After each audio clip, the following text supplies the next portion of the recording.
Alright, Shalom, Shalom. It's a GMS lesson coming back at you. Before I do get into this lesson, I want to start by giving our honor, glory, and praises to the Heavenly Father and His only begotten Son, Yahweh, Bahashem, Yahweh Shai, Bahashem, Recha HaKodash. Next up, the bottom of my apostles and elders, great millstone, taught me the 100% truth of the Bible, and who rule well. Peace, love, salutations to all the brothers across the four corners of the earth, pushing this truth in all diligence and sincerity. So we're just going to jump right in where we left off. This little part two to, the laws are perfect, right? The laws are not done away with, right? The Lord never commanded any man to do wickedly or gave any man license to sin, right? So we're just going to grab some precepts and Lord willing, this is edifying, jump right back in it. This is where I left off. So Ecclesiastes 12 and 13. Let us hear the conclusion of the whole matter. This is the conclusion of the whole matter, man. Fear the Most High. Fear coincides with obedience, right? Fear the Most High, be obedient, right? And keep His commandments. For this is the whole duty of man. What man? The so-called Negro, Latino, or Native American man.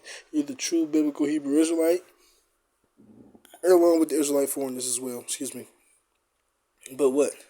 The whole so-called Negro, Latino, and Native American, the whole duty of you Israelites is to fear the Most High and keep His commandments. So why would the Lord take away the commandments? What sense does that make, right? There was nothing wrong with the commandments of the Lord, the ways of the Lord. The ways of the Lord are perfect, right? It was fault found with us, right? Which we're going to, Lord willing, get. So, yeah, we had finished that on that the last time. I just wanted to start back up on that. We'll grab another precept. Let's go to the book of Sirach. Right? We grabbed 1 John 3 and 4, but we're going to Lord willing grab that again. Yes, here you go. To back this one up. This is Sirach 15 and 20. He have commanded no man to do wickedly. Lord never commanded no man to do any wickedness, right?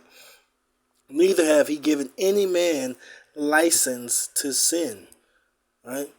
The Lord didn't give any man a license to sin, right? Oh, okay. If it's okay for this time period right now, y'all can smoke weed, y'all can hit black and mild, y'all can smoke cigarettes, y'all can get tattoos.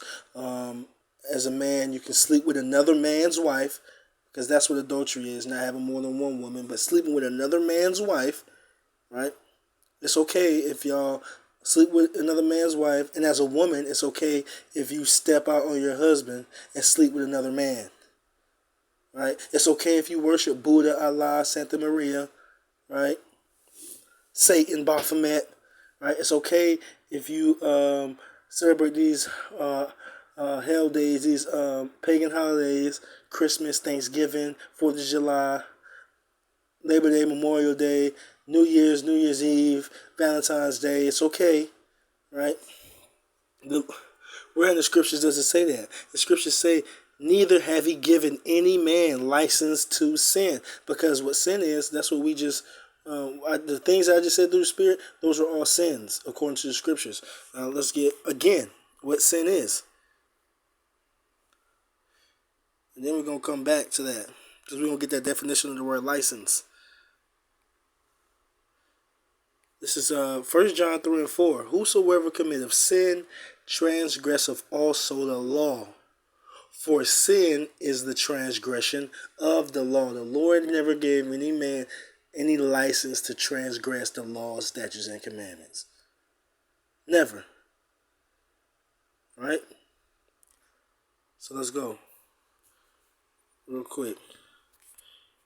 Right? License to sin. License. What does the word license mean? I'm pretty sure, like driver ID is going to come out. Oh no, the real definition of the word. License, permission to act, freedom of action, right?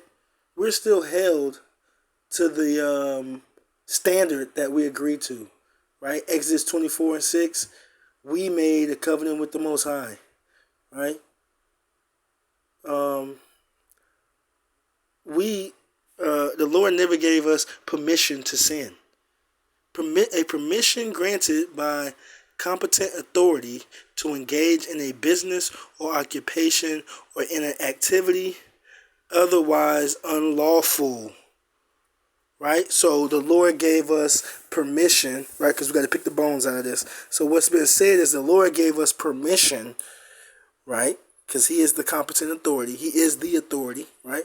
And His law, Yahweh Bashem Yahushai, right? To engage in an activity that would otherwise be unlawful, right? Because, that's what's being said. Because otherwise, eating shrimp, pork, crab, lobster without that permission, it would be unlawful, right? Without that permission, sleeping with another man's wife, that would be unlawful, right? Worshiping other idols, that would otherwise be unlawful, right? Getting tattoos all over your body, smoking weed, blunts, black and mild, cigarettes, that would otherwise be unlawful, right? Without the permission, right? But the scripture, like we just read, says that the Lord never gave any man any permission, right? Any freedom to transgress the laws, statutes, and commandments of the Bible, because we know that's what sin is. He gave no man license, the privilege, the permission, the freedom to transgress the laws, statutes, and commandments, to sin. That's simple and plain. That's straight to the point.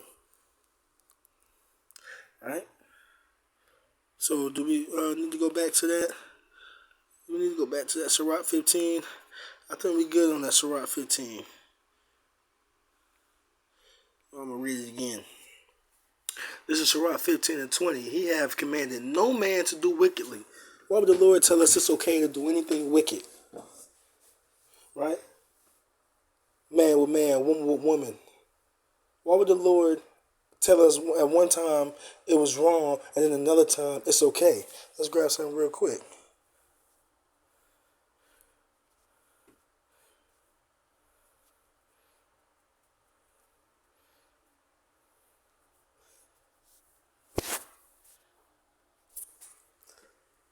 This is the book of Malachi, chapter 3, verse 6. For I am the Lord, I change not.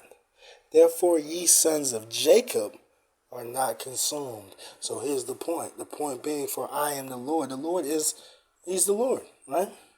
He changes not. So if the Lord gave us law, if the Lord told us that the shrimp, pork, crab, lobster, and other things on our dietary list was unlawful, right? Told us it wasn't clean unto us. Why would the Lord? When did the Lord change? Scripture said that He changed not, right? And the Lord didn't. And then Lord Yahweh Shah, when He came on the scene, because a lot of people would like to say that He changed that. When the Lord came on the scene and said He is by His Father's business. He's coming according to His Father's will, not of His own will. The Lord didn't come on the scene to change anything, right?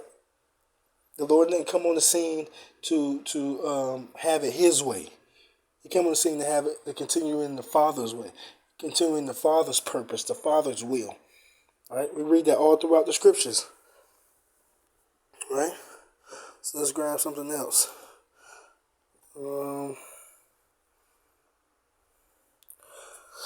Let's go somewhere into the New Testament, right? This is Romans 3 and 31. Yes. Okay. Yes. This is Romans chapter 3, verse 31. Do we then make void the law through faith? Yahweh forbid. Yea, we establish the law. So now that we're justified by faith, because we're not justified by the works that we do, right? We're not justified. The law is not going to save us. We're faith-based Israelites, right? So, but the point is that, so through that faith, that we're justified through the faith, right? Does that now mean that we make void of the law? Do we just cross out the law? We don't keep the law, right? No. The Most High forbid, meaning hell no, we establish the law. we go harder for keeping the law, statutes, commandments, because now we realize that the reason that the Lord did what he did was to redeem us and bring us back. And the reason that we had to be brought back is because we forsook the law, statute, commandments in the first place, right? So the reason we go into captivity after captivity, the reason we get on cargo slave ships, the reason that we are part of the Trail of Tears, walk from one side of the continent to the next, well, the reason why we get hung on a tree and burned alive, and our enemies roasting marshmallows under our feet. The reason why we get scalped, skinned alive, the reason the Jim Crow era happened, we know that that's because we forsook the ways of the Lord. So why would we continue in the things that pissed the Lord off in the first place? Right? No. So now that our faith has been built up, right? The Lord has visited us with the truth, and we know that what His sacrifice was really for, to redeem us and bring us back who were lost by following after the ways of the heathen. We established the law, right? For it was our mind to go astray. We seek the Lord 10 times more, right? Let me grab that. What's that? Baruch 4:28.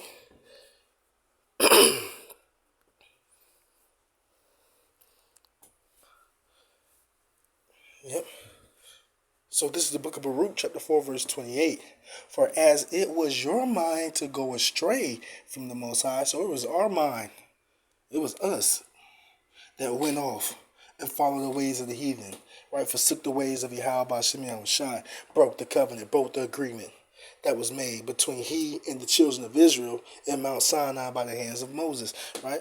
For it was your mind to go astray, so being returned. Now that we are being returned, right?